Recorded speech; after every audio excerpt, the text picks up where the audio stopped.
IGTV. All right, this is a production of New York City InfraGard, and we're on the phone with Dan Cohen, and Dan is from RSA, the security division of EMC, and Dan heads up a unit over there, part of the fraud research labs over in Israel for RSA and EMC. All right, Dan, you're talking about this blinded by the flame and its relative likeness to Stuxnet. All right, why don't you get into that a little bit more? Okay, so we talked about, the flame itself and its features and the magnitude of the malware itself. Right. But let's discuss why the media hype is really bad for you. We have to keep in mind that the flames and Stuxnets and Dooku's of this world were, with a high degree of certainty, developed by nation states. And they were designed with a very focused, high-level target. They were not destined for the quote-unquote mass market, and herein lies my concern. The hype surrounding Flame and its apparent demise paints a picture that APTs and the cyber threats that we face today are these large-scale nation-state-involved attacks. It's a picture where cyber attacks are perpetrated by governments out there to spy, control, take out critical infrastructure systems. It almost sounds like Star Wars. Now, the average person looking at this is thinking to himself, this stuff is crazy. It's way beyond what I do. Government cyber attacks, this will never happen to me. Yeah. And this is what really worries me. I'm worried that this same thought is also traveling through the minds of security staff or the management of small to medium-sized businesses, possibly even big companies too. They may be thinking to themselves that the threats that they're faced with come nowhere near intel-gathering, control-taking malware. Maybe the occasional port sniffing, maybe someone attempting to find a backdoor in the perimeter, but nothing in the scale of flame, of actual industrial or criminal espionage. And the truth of the matter is that these attacks, the flames, are happening in a very niche ecosystem, but their primetime coverage affords them attention well beyond their effect on the everyday cyber threat ecosystem. It distorts the perception and understanding of what the real cyber threat is today. And in turn, it may affect the security decisions made by the CEOs of these SMBs. They may be thinking to themselves that there is no threat, and he may base a decision on the notion that there is no reason for a so-called flame to attack his business.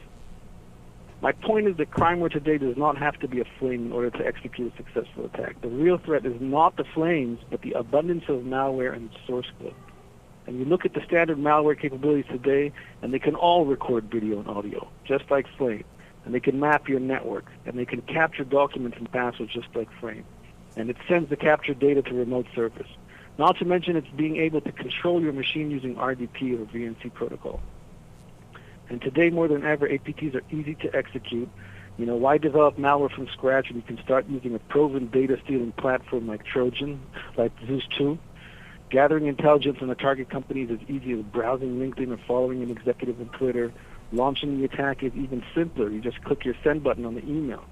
There's no need today to brute force your way past the perimeter into the network. This is where the real threat lies, and it is one that should be getting the media's attention. We are all at risk of being attacked, and it's important to remember that it is no longer a question of if but when. Finding the way in is a question of the attacker's focus. And once you become an interesting target, they'll find their way in.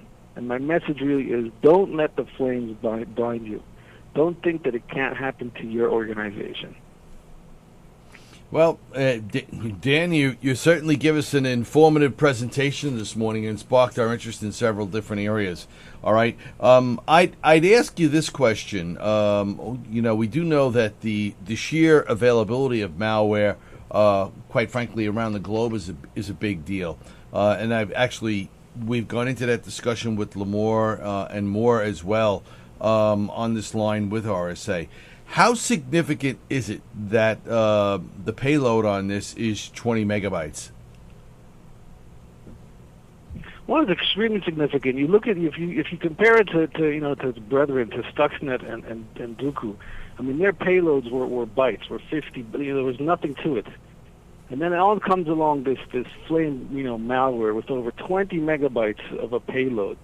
And it's broken down into different DLLs, and every DLL has all these, different functions, making it just huge.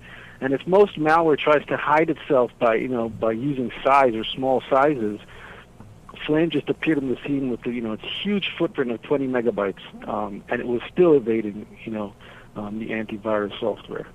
I think it's extremely significant. It was carrying many functions. A lot of the vast majority of which have not yet been reversed or uncovered. And it was just sitting there, waiting for its master's commands to pretty much do anything it wanted on the networks and on those computers. All right, Dan.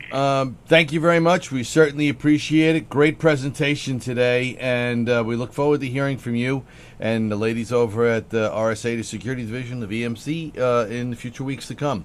All right. Thank you once again. Thanks, Joe. Thank you. All right. Take care now. All right, everybody. Bye. So that was our friends over at RSA, and as scary as that may be,